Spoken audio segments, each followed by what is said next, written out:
कि आर्थिक संकट के लिए केंद्र सरकार जिम्मेदार, ये कहना है विनोद बंसल का। जॉन मिल्टन पब्लिक स्कूल के मैनेजिंग डायरेक्टर विनोद बंसल के अनुसार केंद्र सरकार द्वारा मार्च में लॉकडाउन लगने से न केवल निजी स्कूल बल्कि पूरी शिक्षा प्रणाली प्रभावित हुई है। नई शिक्षा नीति की तीखी आलोचना करते हुए विनोद बंसल ने इसे शिक्षा का 100% व्यापारीकरण बताया। वीडियो जर्नलिस्ट चांद खान के साथ अमित शर्मा, भारतीय न्यूज 24। अमित शर्मा और आप देख रहे हैं भारतीय न्यूज 24। कोरोना काल और उसके बाद में सब व्यवसाय प्रभावित हुए हैं। निजी स्कूल इसका कोई अपवाद नहीं है। निजी स्कूल किन किन समस्याओं से आज जूझ रहे हैं, इसी की बात करने के लिए मेरे पास इस वक्त मेरे साथ में है John Milton public school Indirapuram के मैनेजिंग डायरेक्टर श्री विनोद बंसल जी। विनोद जी, आपका इस चैनल में भारतीय न्यूज 24 में बहुत बहुत स्वागत। सबसे पहले तो मैं जानना चाहूंगा कि जो निजी स्कूल हैं ये न तो सोने की चिड़िया हैं और न ही ये सोने की अंडे देने वाली मुर्गियां हैं। वर्तमान स्थिति में कैसे कोरोना काल के दौरान और उसके बाद ये जूझ रहे हैं और किन किन समस्याओं से आज ये दो चार हैं, इसके बारे में हमें आप कुछ बतलाइए। पहले तो मैं निश्चित रूप से आपको बता दूं, इस सरकार ने जिस प्रकार से पूरे देश के साथ खेल खेला है वो उचित नहीं है, क्योंकि हम पढ़े लिखे लोग हैं। मैं निश्चित ये 22 तारीख को पहले इन्होंने लॉकडाउन किया और 25 तारीख को बिना किसी सूचना के, बिना टाइम दिए हुए टोटल लॉकडाउन कर दिया। उसका फर्क क्या पड़ा? मार्च का महीना होता है स्कूलों के लिए, जहाँ के रेस्ट बच्चों को रिजल्ट वगैरह दिखाए जाते हैं। पूरे हिंदुस्तान में ये कल्चर है और 20 मार्च के बाद से ये शुरू होते हैं रिजल्ट दिखाना। उसमें जितना भी रेस्ट फीस वगैरह स्कूलों की होती है तो उनके मई जून के खर्चे चलते थे। लेकिन मार्च के बाद से जैसे इन्होंने बंद किया तो मार्च निकल गया, अप्रैल निकल गई, मई निकल गया, जून निकल गया, जुलाई। जब इस प्रकार की स्थितियां थी तो स्कूलों को बड़ नेचुरल है कि परेशानियों का सामना करना। सबसे बड़ी बात यह है, पूंजीपतियों के लिए तो तुम बिजली के बिल माफ करते हो और स्कूलों के लिए वो आज जो आगरा के अंदर स्थिति चल रही है, टोरंट ने 20% बिजली के बिल बढ़ाए हैं। क्या सरकार कर रही है? ना प्रदेश सरकार ना केंद्र सरकार किसी प्रकार का सहयोग देने को तैयार है और इस प्रकार का चार्ज कर रहे हैं। और दूसरा, पेरेंट्स के माध्यम से, अभिभावकों के माध्यम से स्कूलों को ऊपर दबाव डलवाया जा रहा है, झूठे आंदोलन कराए जा रहे हैं। हम कहते हैं तुम्हारी इच्छा है, केंद्र सरकार चाहे यूपी उत्तर प्रदेश सरकार हो, बंद कर दीजिए स्कूलों को। कौन आपसे कहता है कि स्कूलों को चालू करें? आप कहेंगे तभी हम स्कूल चलाएंगे। इस प्रकार से आपको अपनी परेशानी नजर आती है। आपके अंदर मध्य प्रदेश में चुनाव होने वाले हैं, आप कैसे कैसे 1000 2-2 हजार की मीटिंग कर रहे हैं। तब कोरोना नहीं होता है, तब कोरोना खत्म हो गया। अपने लिए आपका खून खून है, दूसरे का खून पानी है। इस प्रकार से देश का शासन चलाने वालों, जो निश्चित रूप से देश की जनता के साथ कुठाराघात है और उनके साथ धोखा है। और हम चाहेंगे कि जिस प्रकार की समस्याओं से कौन नहीं जानता, चाहे ड्राइवर हो, कंडक्टर हो, सिक्योरिटी गार्ड हो, माली हो, जैसे प्रकार के लोग हैं इनको निकाल देंगे। और निकाल देंगे तो आप ये बताइए ये घर पर क्या खाएंगे? तो इसलिए खाने की रोजी रोटी की व्यवस्था ठीक है, उतनी नहीं कर पाएंगे, लेकिन कम से कम वो आदमी दो रोटी और आलू की सब्जी तो खा सकता है। उतनी तो मदद हम कर सकते हैं। और इसके साथ साथ स्टाफ के साथ कितने प्यार मोहब्बत के साथ सब स्कूल वाले ऑल ओवर इंडिया, मैं जानता हूं कि वो स्टाफ से क्यों बिगाड़ेंगे। उनका चोली दामन का संबंध है, उनको सहयोग करते हैं, वो सहयोग कर रहे हैं। और दोनों की अंडरस्टैंडिंग की वजह से जो प्राइवेट संस्थाएं वो बची हुई हैं। जिस दिन मैनेजमेंट और स्टाफ अलग हो जाएगा उस दिन जो शिक्षा व्यवस्था ध्वस्त हो जाएगी। और मैं समझता हूं कि सरकार को सोचना चाहिए, लेकिन वो नहीं सोचेंगे, अपने अहम में मस्त है। और मैं आपको बता दूं कि जो व्यवस्था आ रही है जिससे कि पूरा देश प्रभावित होगा, ये कोरोना का तो बहाना है, क्योंकि बिजनेस सब इफेक्टेड हुए हैं। आपने इस बहाने धारा 144 लगा दी है। कोई आदमी एजिटेशन नहीं कर सकता। मेमोरेंडम दे आओ, वो रद्दी की टोकरी में पड़ा होता है। कौन सुनने वाला है? और जब तक आप ईमानदारी से सुनेंगे नहीं तो ये जनता परेशान है। और आपको बहुत अहम हो गया है। एक बात जरूर कहना चाहूंगा, चाहे राजनीतिक दल कोई भी हो, उनको राजनीतिक दलों को देना चाहता हूं कि भस्मासुर मत बनो, तुम अपनी ही मौत मारे जाओगे जब जनता को इतना परेशान करोगे।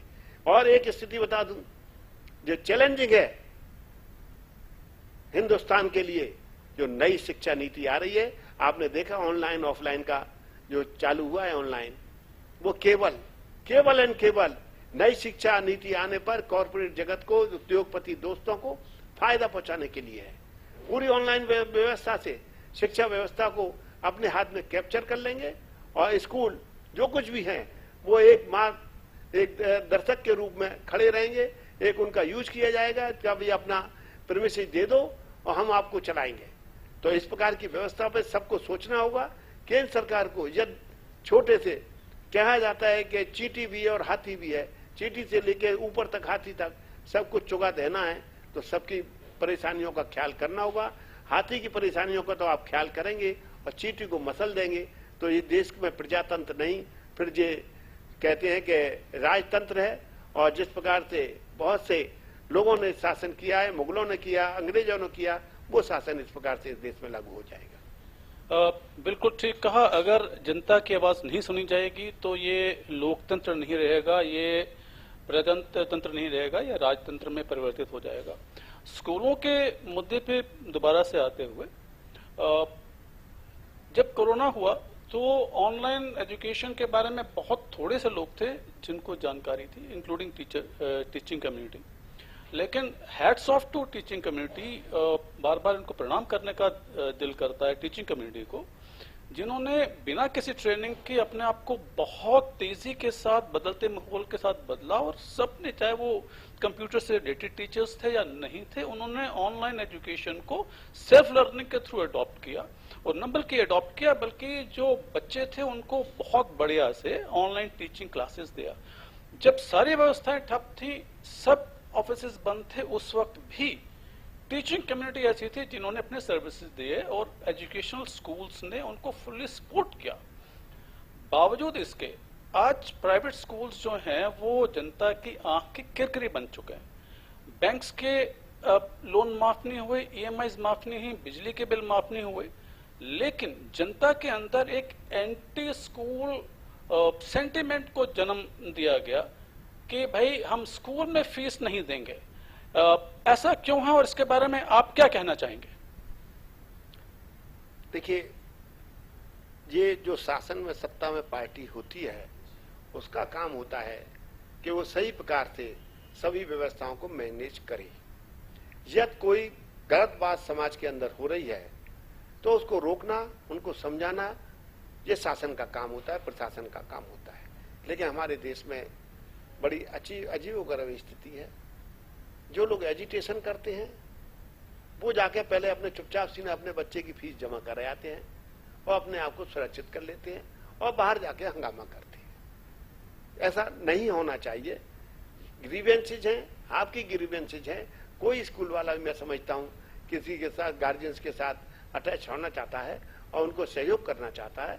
और कभी भी हमारे यहाँ का तो भाई हमारे देश का तो कल्चर रहा है, कभी कोई बच्चा भी घर में पैदा होता है तो दादाजी को सबसे पहले चिंता होती है कि उसकी रक्षा करें। उसी प्रकार से हमारे यहाँ का शिक्षा का भी कल्चर है कि गुरु और दक्षिणा दो होती है, चाहे दक्षिणा का रूप कुछ भी हो, आदमी गुरु दक्षिणा देता है। इस प्रकार की व्यवस्था को ध्वस्त करना चाहते हैं कुछ चंद लोग, तो मैं उनका स्वागत भी करता हूं और करता हूं ऐसा मत करो। आज तुम इन संस्था गुरु के साथ कर रहे हो, कल जो अभिभावक माँ बाप के रूप में भी हैं तो बच्चा उनके साथ भी वही व्यवहार करेगा, तब आपको कष्ट होगा। और जैसा बीज डालोगे वैसी ही फसल पाओगे। निश्चित रूप से अच्छे संस्कार लेने के लिए हमारे प्राणों में कहा गया है कि गुरु का कोई मुकाबला नहीं है, गुरु को आदर सम्मान के साथ देखा जाए। मैं तो खुद महसूस करता हूं कि कितना बड़ा सम्मान होता है। कभी कभी मैं बाहर निकल के जाता हूं, मेरा पढ़ा हुआ स्टूडेंट बाहर सड़क पे या स्टेशन पे भी मिल जाता है तो मेरे को पैर छूता है। मैं कहूं बेटा नहीं, अब तू बड़ा हो गया। बोले नहीं गुरुजी, आपके सामने तो मैं छोटा हूं। तो वो संस्कार को मत तोड़ो। आज हो सकता है कि चंद आपको फायदा अर्थ लाभ हो जाए, लेकिन ऑल वास्तविक स्थिति यह है कि आप देश का नुकसान कर रहे हैं, उस शिक्षा व्यवस्था का नुकसान कर रहे हैं, जिससे कि हमारे देश का कल्याण होता है। आप अमेरिका की, इंग्लैंड की तुलना मत करिए। वहां तो बच्चा पैदा होने के बाद, मैंने सुना है शायद चाइल्ड केयर होम में डाल दिया जाता है। यहाँ बच्चा पैदा होने के बाद माँ अपने गले से लगाती है और गले से लगा के उसको छोड़ना नहीं चाहती। और हमने तो जानवरों में भी देखा है, हिंदुस्तान में बंदर के पास वो बच्चा होता है तो वो भी अपने गले से लगा के रखती है, जरा कुछ आता है तो चीखती है। इसी प्रकार से हमारा कल्चर है। उस कल्चर को कुछ चंद लोग, मैं समझता हूं कि फोटो खिंचाने के लिए, कुछ दिखाने के लिए ये देश को बर्बाद करने की कोशिश कर रहे हैं।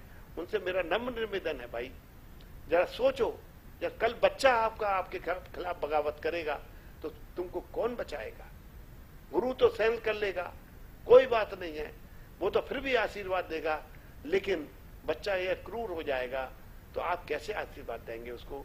और मैं विशेष रूप से कहना चाहता हूं, नई शिक्षा नीति के बारे में केंद्र सरकार सोचे, उन्होंने लागू की है। हमारे देश का कल्चर फॉरेन लैंग्वेज को तो स्वीकार करता है, लेकिन फॉरेन कल्चर को स्वीकार नहीं करता, विदेशी कल्चर स्वीकार नहीं करता। आप कॉरपोरेट को ये हमारी शिक्षा नीति देना चाहते हैं, जब देने की इच्छा है तो मेरा मान्यवर आपसे निवेदन है, केंद्र सरकार से निवेदन है, ऐसा मत करना। क्योंकि यहाँ गांव में पढ़ने वाला बच्चा 100 रुपए फीस में पढ़ता है और एनसीआर में पढ़ने वाला बच्चा 4000 की फीस में पढ़ता है। There is a wide difference between two. तो मैं चाहूंगा कि इस व्यवस्था को चलाने के लिए ग्रामीण अंचल का आदमी, ये नहीं है कि कम क्वालिफाइड होता है, क्वालिफाइड होता है, लेकिन कुछ थोड़ा सा अंतर होता है। तो 4000 वाले बच्चे से उसकी तुलना मत करो और हमारा जो कल्चर है उसको रहने दो। और मेरा फिर नम्र निवेदन है आपसे हाथ जोड़ के कि निश्चित रूप से आप इस शिक्षा नीति को देखो, चंद कॉरपोरेट के हाथों में नहीं चली जाए, नहीं तो हमारे बच्चे जो है सड़कों पर घूमेंगे और उनका कोई इलाज नहीं हो पाएगा। ये तो बिल्कुल सही कहा कि अगर हमारे जो संस्कृति है वो अगर प्रभावित होती है तो फिर हमारे देश को बचाने वाला कोई नहीं होगा। वर्तमान स्थिति में जबकि स्कूल्स में बच्चे नहीं हैं और एक एंटी स्कूल सेंटीमेंट चल रहा है, जिसके चलते कि फीस स्कूल्स में नहीं आ रही है। मुझे नहीं पता कि आप लोग कैसे मैनेज कर रहे हैं, लेकिन सवाल ये है कि अगर पीछे से पेरेंट्स की तरफ से फीस नहीं आएगी तो आप कैसे मैनेज कर रहे हैं आज, और कब तक मैनेज करते रहेंगे, इसके बारे में कुछ बतलाइए। देखिए, मैंने एक बात आपको बताई है, जैसे अभी भी कहा, ग्रामीण अंचल का बच्चा 100 रुपए में पढ़ता है, एनसीआर में और मेट्रोपॉलिटन सिटी का बच्चा 4000 में 5000 में महीने के हिसाब से पढ़ता है। लेकिन हर आदमी अपनी इज्जत बचाने के लिए, जो कि हमारे हिंदुस्तान का कल्चर है, वो कह रहा है इज्जत के लिए मैं सब कुछ करता हूँ।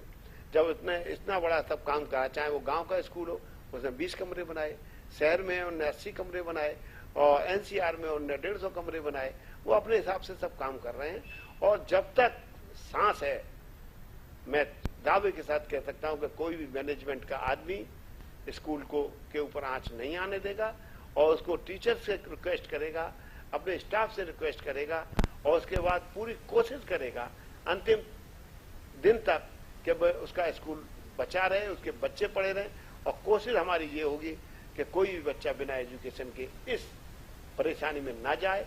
जो कुछ होगा आप भी समझते हैं, चाहे अर्थ रूप से या किसी रूप से, लेकिन बच्चे को शिक्षा से वंचित नहीं किया जाएगा। हाँ, ये बात स्पष्ट कहना चाहता हूं कि जो दबाव की राजनीति के द्वारा चाहते हैं कि आंदोलन करके, तो कम से कम जो जिनके के नाम छप रहे हैं उनको तो सहयोग नहीं करूंगी।